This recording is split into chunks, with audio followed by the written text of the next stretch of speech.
Ya, halo pemirsa, apa kabar Anda hari ini? Langsung dari studio IDX Channel Jakarta, saya Prasetyo Wibowo kembali hadir dalam Market Review, program yang mengupas isu-isu yang menjadi penggerak ekonomi di Indonesia. Live streaming kami seperti biasa bisa Anda saksikan juga di idxchannel.com dan langsung saja kita mulai Market Review selengkapnya.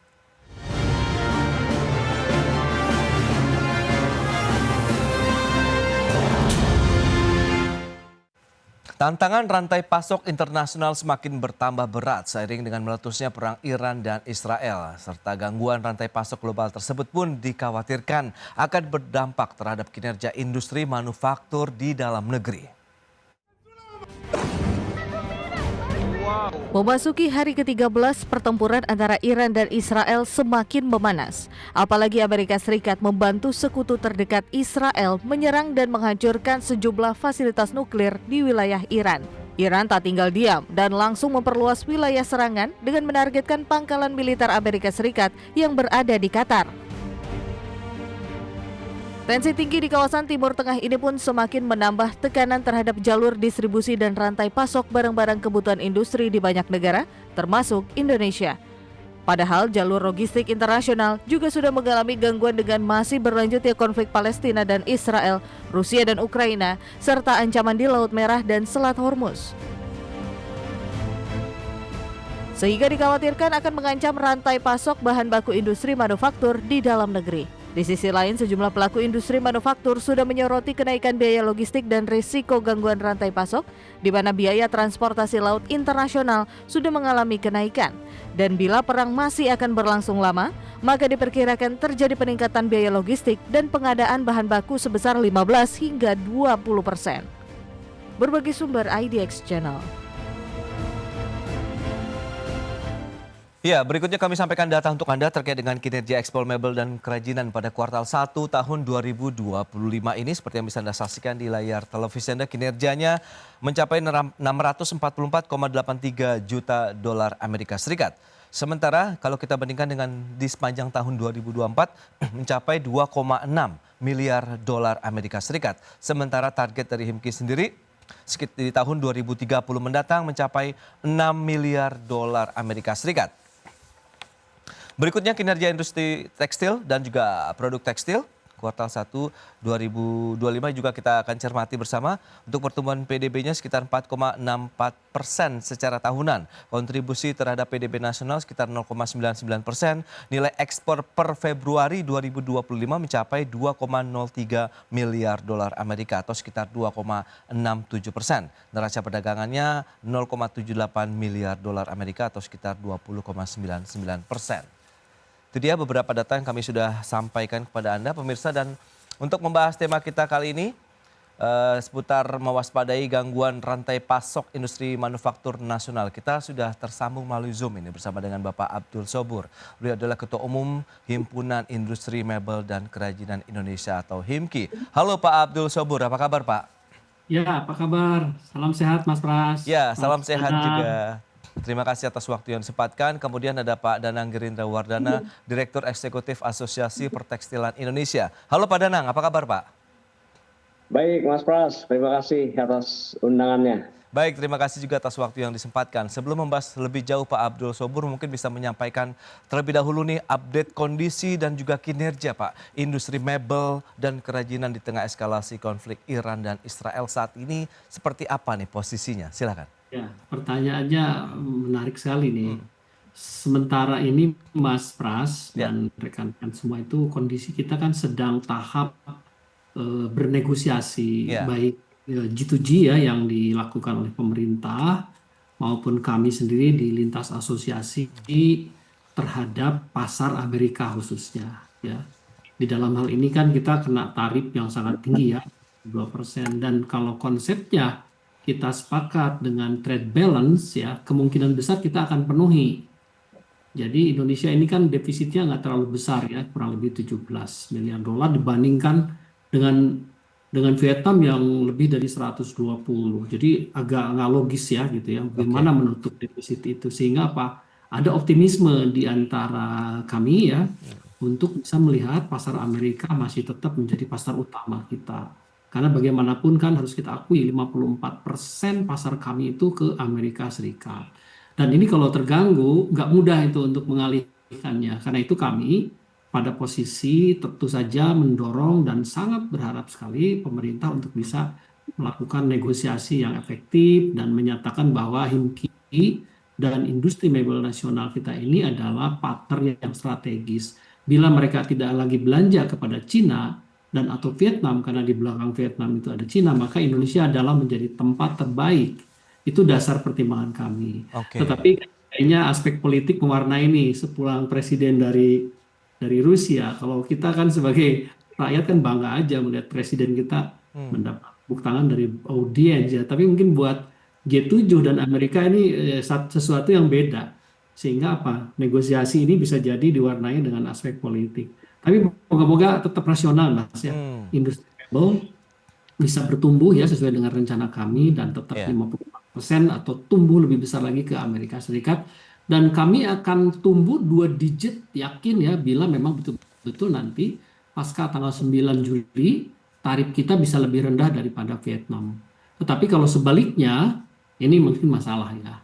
Kalau sebaliknya tentu saja kita akan kalah bersaing dengan Vietnam atau Malaysia atau negara lain. Kira-kira begitu. Baik Pak Abdul Sobur, masih ada optimisme begitu untuk melihat pasar Amerika Serikat di tengah eskalasi konflik geopolitik global begitu. Nah, dari industri tekstil dan juga produk tekstil ini Pak Danang, apakah kondisinya sama atau ada update terbaru ini? Silakan. Ya, tadi paparan yang disampaikan Mas Pras ya, itu ya sama seperti itu. Situasinya kita masih belum mengalami perbaikan ya. Memang ada harapan besar terkait dengan negosiasi dengan US ya, karena masalah retaliasi trade kemarin, masalah-masalah kebijakan trade yang di-apply oleh Pak Donald Trump ya. Oke. Tapi kita kalau melihat dari target Mas, kita masih mengharap Indonesia itu bisa mencapai 2,5% kok dari kontribusi pada PDB yang saat ini masih 0,97 atau 0,98 ya. Tapi gini, kalau Amerika benar-benar terlibat dalam konteks perang Israel dan Iran ini, maka kemungkinan target kita ke US akan menjadi semakin parah loh, karena mungkin akan terjadi begitu banyaknya dunia swasta di Amerika yang mengimpor produk-produk tekstil dan garmen kita juga akan mengalami penurunan ya, bukan karena kebijakan Trump itu sendiri, tapi karena harga-harga yang kita produksi untuk sampai ke ekspor ke Amerika akan mengalami kenaikan yang cukup signifikan gitu. Mengingat kita sangat tergantung juga dengan bahan baku yang diimpor dari negara-negara lain termasuk China. Nah, ini yang akan menjadi concern besar kita, justru agak sedikit bergeser dari kebijakan tarif yang masih belum bisa kita negosiasi untuk turun ke 10%, tetapi justru biaya-biaya logistik akan meningkat dengan sangat tinggi ya, antara 15-20%. Nah, kalau biaya logistik tinggi artinya bahan baku kita juga akan menjadi semakin mahal dan kemudian materi-materi produk jadi yang kita ekspor juga akan menjadi semakin mahal. Nah, ini concern besar kita justru di situ Mas. Bukan lagi sekedar negosiasi tim delegasi kita dengan Amerika, tetapi biaya-biaya ikutan itu akan menjadi semakin mahal Mas. Jadi indeks competitiveness kita akan semakin menurun karena biayanya semakin mahal gitu, dan kita tidak akan bisa bersaing dengan teman-teman kita produsen tekstil dan garmen seperti Vietnam. Mereka tidak akan terkendala dengan situasi yang dialami Indonesia. Mereka bisa mengambil bahan baku dari main supplier kita China ya, Vietnam dan segala macam itu, mereka tidak akan menghadapi kendala seperti yang terjadi di Indonesia. Jadi kita akan menghadapi situasi yang semakin berat.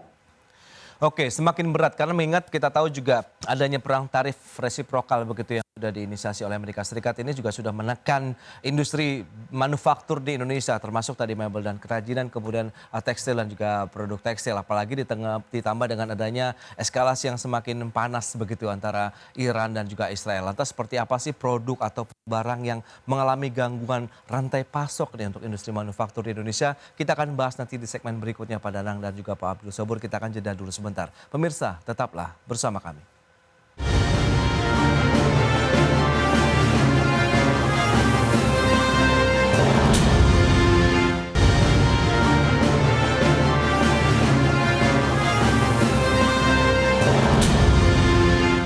Ya, terima kasih Anda masih bergabung bersama kami dalam Market Review dan kita lanjutkan kembali perbincangan bersama dengan Bapak Danang Gerinda Wardana kemudian juga Bapak Abdul Sobur. Nah, kalau kita cermati begitu dengan gangguan rantai pasok ya di tengah eskalasi yang semakin panas begitu untuk konflik-konflik yang terjadi di belahan dunia, ada Rusia, Ukraina, kemudian Israel dan juga Iran begitu. Lantas jenis produk atau barang apa saja nih yang akhirnya mengalami gangguan rantai pasok di pasar internasional kemudian akhirnya terdampak terhadap industri manufaktur di Indonesia termasuk garmen dan juga mungkin kerajinan ini Pak Abdul Sobur lebih dahulu.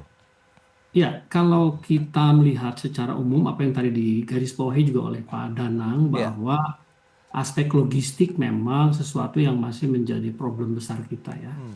Ada ketergantungan bahan baku dan bahan-bahan atau komponen setengah jadi kepada impor ya. Kalau industri mebel dan kerajinan sangat kuat sekali untuk kepentingan yang disebut bahan baku ya karena kita memang cukup punya kayu ya, rotan, bambu dan lain sebagainya. Tetapi komponen lain seperti hardware, kemudian bahan-bahan finishing dan juga beberapa upholstery ya pabrik yang juga masih diimpor karena tidak ada di dalam negeri itu pasti akan ikut mewarnai sehingga ini akan menjadi beban ketika memang dibandingkan dengan Vietnam yang masih satu daratan dengan China ya mudah mereka ya logistiknya pasti sangat sangat efisien ya apalagi kalau ada isu perang ini eskalasinya meluas pasti bukan hanya kepentingan bahan baku bahkan ekspornya sendiri juga akan terganggu ya. Kira-kira itu ya, tetapi saya punya optimisme bahwa memang kalau kita berpikir untuk kepentingan ekspor, maka bahan baku pendukung tadi tidak mungkin kita hindari ya.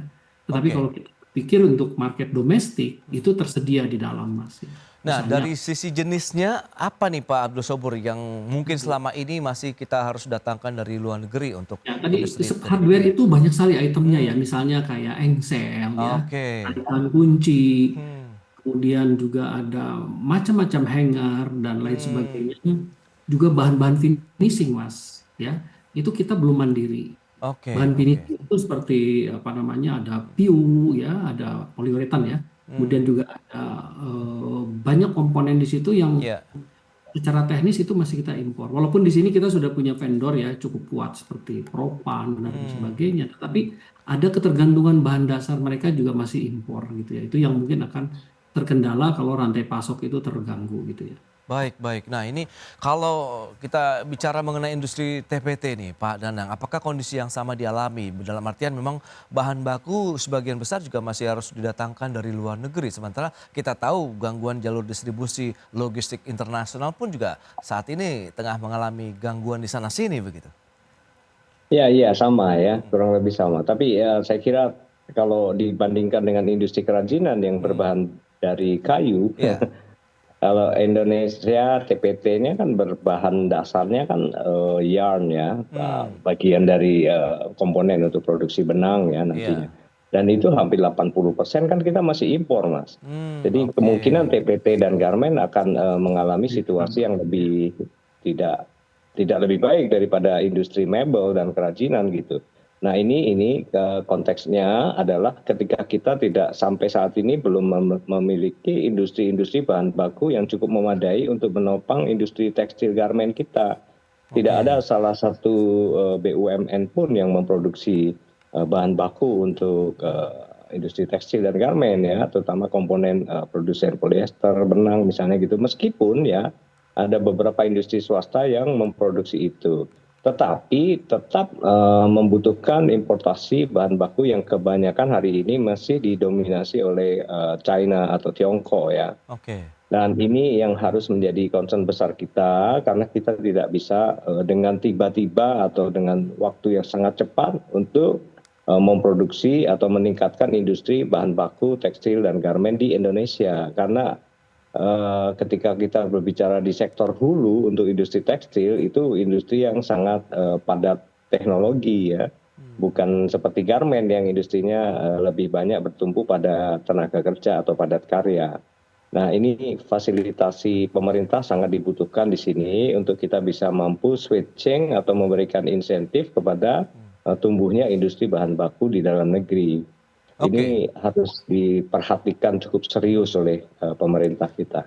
Baik, nah dari sisi bahan baku tadi begitu, apakah pelaku industri TPT bisa mendapatkan alternatif pasokan bahan baku dari wilayah lain atau negara lain begitu Pak Danang? Sehingga ya kita bisa mendapatkan harga yang sama sesuai dengan kebutuhan juga di dalam negeri. Ya, hanya China dan India ya sebagian kecil yang kita punya saat ini Oke. sourcing ya. Tidak ada lagi negara yang bisa mensuplai bahan baku sebesar dan sekualitas yang kita butuhkan saat ini. Mesti butuh alternatif market, alternatif sourcing yang lebih banyak lagi. Dan ini harus dipikirkan dalam waktu segera, mengingat potensi perang di Timur Tengah ini akan cukup panjang sebagaimana kita lihat Rusia dan Ukraina yang dulu kita pikir akan berjalan beberapa bulan aja, tapi nyatanya sampai tahun kedua belum selesai gitu. Betul. Nah, apalagi di Timur Tengah, di mana rekan-rekan eksportir dari bahan baku akan tergantung pada kestabilan politik dan ekonomi di kawasan tersebut. Ini mesti apa ya? Ada sebuah terobosan yang sangat serius yang harus kita lakukan. Jangan hanya melihat ini situasi perang di negara lain ya, tapi dampaknya ke Indonesia itu sangat besar. Contoh satu lagi, bahan bakar ya, BBM. Sekarang nanti crude oil itu juga akan jauh di atas proyeksi APBN kita. Oke. Ya, ini kalau sekarang ada di angka 60 sekian, nanti bisa menjadi 100. Dan itu mempengaruhi seluruh sektor produksi tekstil dan garmen di Indonesia. Karena komponen-komponen bahan bakar itu adalah masih kita belum bisa menggantikan dengan energi terbarukan yang saat ini masih di bawah 3%. Oke. Nah, baik Pak Danang, kalau dari sisi industri kerajinan begitu dan juga mebel, Pak Abdul Sobur, Anda melihat seberapa besar lah kalau kita lihat prosentase dari kebutuhan bahan baku, kemudian biaya operasional, kemudian tadi dengan bahan BBM yang dibutuhkan. Nah, kalau kita bicara mengenai operasional, kalau misalnya tadi yang dialami oleh teman-teman dari industri TPT, apakah ada hal yang berbeda yang menjadi prioritas begitu yang untuk harus kita utamakan dengan kondisi saat ini, Pak Abdul Sobur? Ya kan kalau BBM atau energi ya, itu kan walaupun dalam struktur biaya produksi kita mungkin masih berada di bawah 10% gitu ya. Oke. Tetapi posisinya itu sangat vital, Mas. Ya. Kalau misalnya listrik itu terganggu, ya berhenti produksi kan. Iya. Ya. Kalau listrik itu naik, itu pasti kan costly ya, jadi mahal. Karena itu memang rantai pasok itu menjadi bagian yang paling penting ya di dalam ekosistem industri ini ya. Boleh jadi memang Himki ya dalam hal ini industri mebel dan kerajinan mempunyai power yang sangat signifikan di dalam konteks ketersediaan bahan misalnya ya, baik itu kayu, bambu ataupun rotan atau bahan serat. Tetapi itu kan hanya baru satu komponen sebenarnya ya. 85% mungkin kita bisa mandiri. Tapi ketika ada komponen walaupun cuma 15% tidak kita miliki ya nggak jalan juga gitu ya. Tadi misalnya kan semua bahan-bahan itu kan perlu bahan finishing, perlu hardware, perlu fitting ya, perlu lain-lain yang kemudian itu akan menjadi. Tetapi kita juga lagi berpikir bahwa bagaimana memastikan supaya tingkat ketergantungan terhadap bahan-bahan dari impor itu berkurang ya. Ada beberapa kasus misalnya bahkan Mas Danang ya, mungkin juga karena di teman-teman API ini juga nggak ada bahan pabrik yang diharapkan atau diinginkan oleh buyer kami harus impor kan, mau nggak mau. Ya. Kan lartas gitu kan, itu juga terjadi ya. Karena memang mungkin mereka punya spesifikasi khusus yang tidak sama dengan kompetitor lain sehingga perlu bahan yang sangat spesifik yang diproduksi hanya untuk dia. Berarti kan kita harus impor gitu ya. Kadang-kadang juga sampai ke kulit ya. Kulit kita bisa produksi di berbagai daerah termasuk Garut, tapi ada beberapa jenis kulit dengan kualitas tertentu yang harus dipenuhi. Dan itu hanya bisa kita impor dari misalnya Italia ya. Atau dari daerah-daerah lain yang memang penghasil kulit. Nah, ketergantungan itu ada. Jadi pengertiannya adalah belum ada yang 100% bisa mandiri. Kecuali Cina barangkali ya Mas Danang ya. Dia udah bisa mandiri 100% barangkali ya terhadap ekosistem industrinya. Oke, lantas strategi dan mitigasi apa yang sudah disiapkan oleh pelaku industri manufaktur begitu dalam mengantisipasi gangguan rantai pasok global yang tengah terjadi saat ini? Kita akan ulas lagi nanti di segmen berikutnya. Kita akan jeda kembali sebentar dan pemirsa, kami akan segera kembali usai pariwara berikut ini.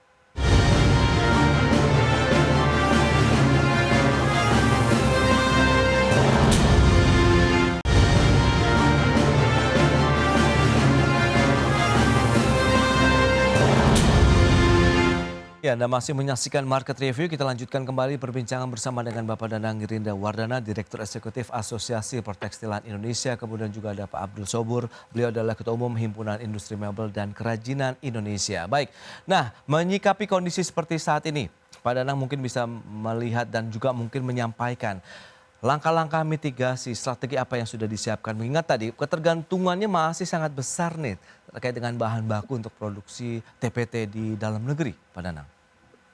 Ya, mitigasi jangka pendek yang harus dilakukan ya. Kalau jangka panjang seharusnya sih masuk ke dalam rencana strategik pemerintah yang disebut di situ RIPIN ya, rencana industri pengembangan industri nasional ya. Karena manufacture ini adalah manufaktur padat karya yang bisa menyerap atau mengatasi masalah gelombang pengangguran yang setiap tahun itu bertumbuh sekitar 1,1 juta. Nah, mitigasi jangka pendeknya apa yang harus kita lakukan adalah menggunakan mekanisme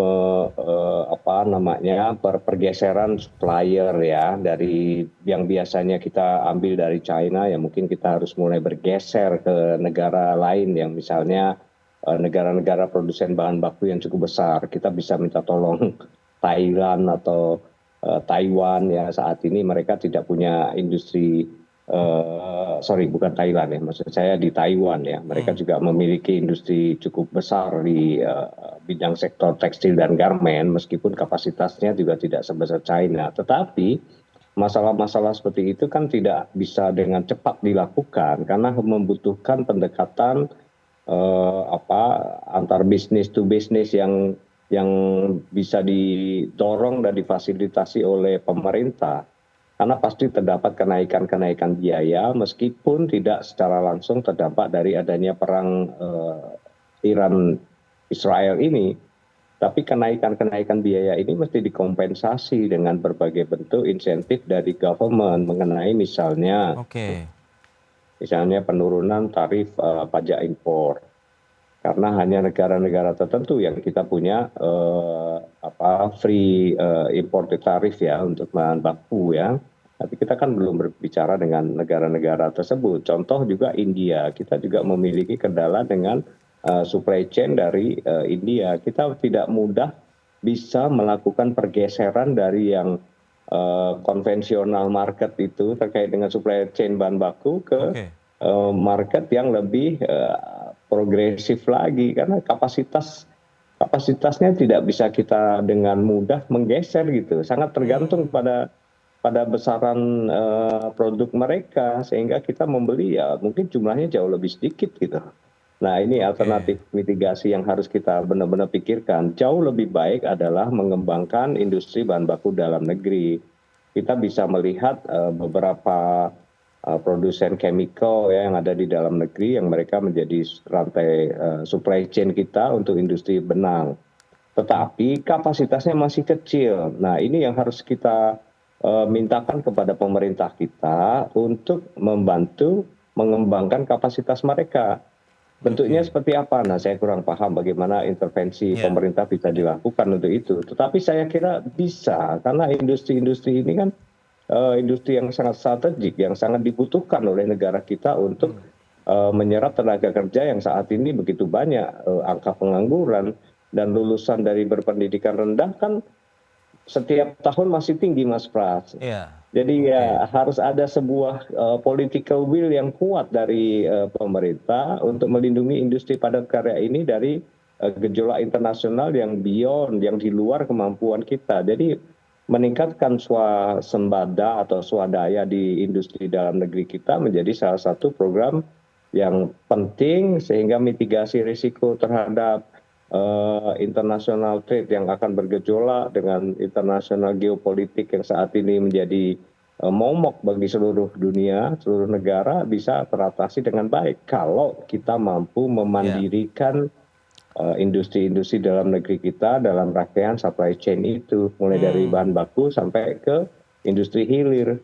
Oke, Begitu Pak Pras. itu dia berarti memang kemandirian dari industri manufaktur Indonesia dari sisi hulunya begitu ya, bahan bakunya begitu. Nah, dari Pak Abdul Sobur sendiri bagaimana Pak mitigasi yang sudah dilakukan begitu? Strateginya apakah sama, kemudian apakah sudah mendapatkan alternatif lain begitu untuk pasokan bahan baku industri di dalam negeri khususnya untuk kerajinan dan juga mebel?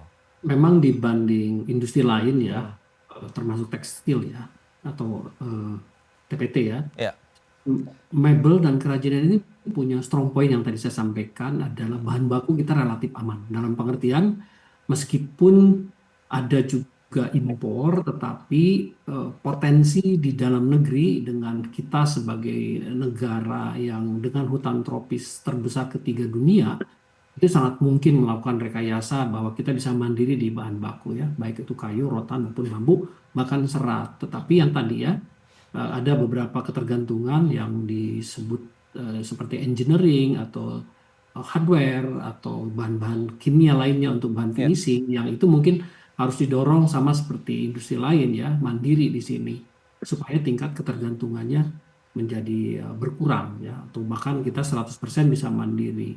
Meskipun sebetulnya tadi disampaikan bahwa persoalan utama kita saat ini lebih di market ya, bagaimana memastikan market kita ke Amerika Serikat dan ke emerging market yang mau kita coba alihkan karena ada terkendala tarif dengan Amerika Serikat. Ini juga tidak mudah karena perang sedang berkecamuk ya. Tadinya kita mau masuki itu ke Middle East, kemudian ke India atau bahkan ke Afrika, juga ke Eropa. Ini belum kondusif gitu ya. Sehingga mungkin pilihan kami kalau dari aspek market ya, seyogianya memang pemerintah ikut betul-betul serius menjaga pasar dalam negeri untuk lebih kondusif ya. Dalam arti impornya kita harus tahan.